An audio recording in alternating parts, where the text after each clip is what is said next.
दर्शक बंधु देश स्वाधीन होगा परठारु आज पर्यंत भारतर केते प्रधानमंत्री होइचंती आज मु 1947 रु नेकी 2024 पर्यंत जेते जण भी प्रधानमंत्री रहिचंती सेमानक विषय रे संपूर्ण भाव में जणाइबी। दर्शक बंधु 1947 रु नै 2024 मसिया पर्यंत 16 थर प्रधानमंत्री बदली गलेनी। जेते बेले आम देश स्वाधीन हैला सेतेबेले भारतर प्रथम प्रधानमंत्री कांग्रेस पार्टी रु जवाहरलाल नेहरू को बचागला। 15 अगस्त 1947 रु नै 27 मे 1964 मसीहा पर्यंत पाखापाखि 16 वर्ष 286 दिन पर्यंत जवाहरलाल नेहरू भारतर प्रथम प्रधानमंत्री रही। भारतर प्रथम प्रधानमंत्री जवाहरलाल नेहरू सबुठ लंबा समय पर्यंत प्रधानमंत्री रही। तापर 1964 रे जवाहरलाल नेहरू को मृत्यु हो जाइतिला। तापर भारतर प्रधानमंत्री पद खाली हो जाइतिला। सेथिबे प्रधानमंत्री पदरे गुलजारीलाल नंद को कार्यकारी भाव में रखागला। 27 मे 1964 रे प्रधानमंत्री पद संभाली गुलजारीलाल नंद, जहाँकि मात्र 13 दिन पर्यंत रही। तांकर कार्यकाल 9 जून 1964 रे पूरा हला। तापर भारतर द्वितीय प्रधानमंत्री हेले लाल बहादुर शास्त्री। से 9 जून 1964 रे भारतर प्रधानमंत्री होइतिले। तांको कार्यकाल भितर 1964 मसीहार भारत पाकिस्तान युद्ध होइतिला। लाल बहादुर शास्त्री पाखापाखि 1 वर्ष 216 दिन भारतर प्रधानमंत्री रही। तापर 11 जनवरी 1966 रे हठात तांकर मृत्यु होईगला। एबे अचानक पद खाली होई जिबारु पुणी थरे गुलजारीलाल नंद को कार्यवाहक भाव में प्रधानमंत्री दायित्व दिगला। 11 जनवरी 1966 रे तांको प्रधानमंत्री करागला। 24 जनवरी 1966 पर्यंत पुणी थरे 13 दिन जाए से पद संभाली थिले। तापर भारतर तृतीय प्रधानमंत्री जवाहरलाल नेहरू को झील इंदिरा गांधी होइतिले, जे कि भारतर प्रथम महिला प्रधानमंत्री थिले। 24 जनवरी 1966 रु नै 24 मार्च 1977 पर्यंत भारतर प्रधानमंत्री रही। तांकर कार्यकाल पाखापाखि 11 वर्ष 59 दिन रही। तांकर लंबा समय कार्यकाल 3टा निर्वाचन भितर होइतिला। भारतर चतुर्थ प्रधानमंत्री हेले मोरारजी देसाई। 24 मार्च 1977 रु नै 28 जुलाई 1979 पर्यंत पाखापाखि 2 वर्ष 126 दिन पर्यंत भारतर प्रधानमंत्री रही। भारतर पंचम प्रधानमंत्री होइतिले चरण सिंह, जे कि कांग्रेस दलर नथिले, किंतु कांग्रेस दलर बहुमत रे से प्रधानमंत्री होइतिले।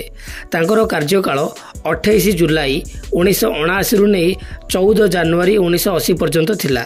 पाखापाखि 170 दिन पर्यंत भारतर प्रधानमंत्री होइतिले। तापर पुणी थरे इंदिरा गांधी भारतर प्रधानमंत्री होइतिले। तांकर कार्यकाल 14 जनवरी 1980 रु 31 अक्टोबर 1984 पर्यंत पाखापाखि 4 वर्ष 291 दिन पर्यंत भारतर प्रधानमंत्री रही। 31 अक्टोबर 1984 रे इंदिरा गांधी को हत्या कर दिया जाइतिला। तापर भारतर सप्तम प्रधानमंत्री हेले इंदिरा गांधी को पुओ राजीव गांधी। राजीव गांधी भारतर सबुठु युव प्रधानमंत्री थिले, जे कि मात्र 40 वर्ष बयस रे भारतर प्रधानमंत्री होइतिले।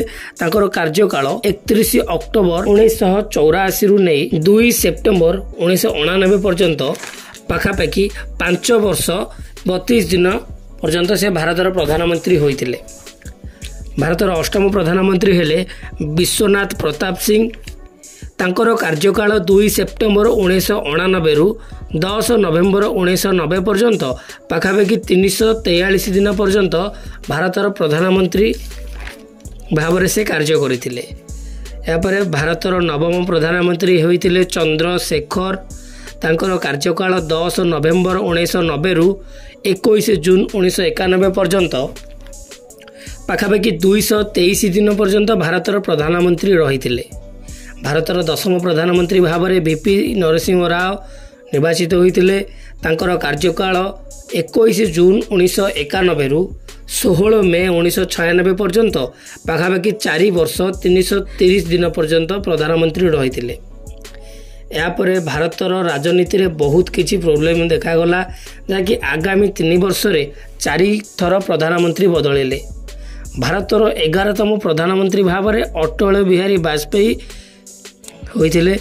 तांकर कार्यकाल 16 मे 1996 रु 1 जून 1996 पर्यंत मात्र 16 दिन पर्यंत तांकर कार्यकाल थिला। भारतर सबुठु अल्प समय थिला अटल बिहारी वाजपेयी कार्यकाल। तापर 12तम प्रधानमंत्री भाव में एचडी देवगौड़ तांकर कार्यकाल 1 जून 1996 रु 21 अप्रैल 1997 पर्यंत पाखापाखि 324 दिन पर्यंत थिला। भारतर 13 नंबर प्रधानमंत्री भाव में इंद्र कुमार गुजराल प्रधानमंत्री होइथिले। तांकर कार्यकाल 21 अप्रैल 1997 रु 19 मार्च 1998 पर्यंत पाखापाखि 332 दिन पर्यंत रहिथिला। तापरे अटल बिहारी वाजपेयी जे कि भारतर 14तम प्रधानमंत्री पुणी थरे हेले।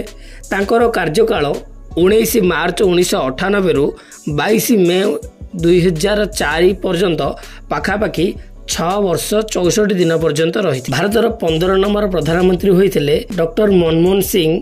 तांकर कार्यकाल 22 मई 2004 रु नहीं 26 मई 2014 पर्यंत पाखापाखि 10 वर्ष 4 दिन जाए से भारतर प्रधानमंत्री रही। भारतर 16तम प्रधानमंत्री आछंती नरेंद्र दामोदर दास मोदी जे कि तीन थर निर्वाचन जीति सारे। से 2019 निर्वाचन भी जीति एवं 2024 रे भी मध्य विजय लाभ करी जवाहरलाल नेहरू को कार्यकाल समय समक्ष होगाकू जाउछंती।